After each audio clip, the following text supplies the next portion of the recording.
So, dumating na rin ang chipping gun na in-order ko, no? Madalas kasi ako matalisod sa batong ito. Ito yung mismong chipping gun in-order ko kay TikTok, no? Para matanggal ko na yung nakakatalisod na bato sa akin. Yung pundasyon kasi ng bato na yun, kaya napakatigas, no?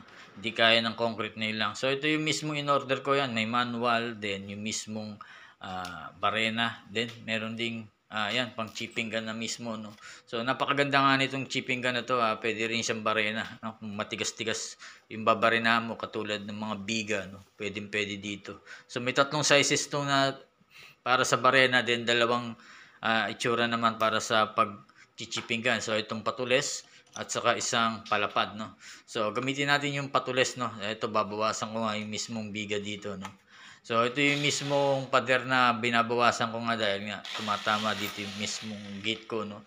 Then sa baba niya, nandiyan ako natatalisod, no? Yan yung giga. Okay, so pundasyon yan, kaya matigas. So, ito ginamit ko na chipping gun. So, check sa mismong yellow basket para makita niyo yung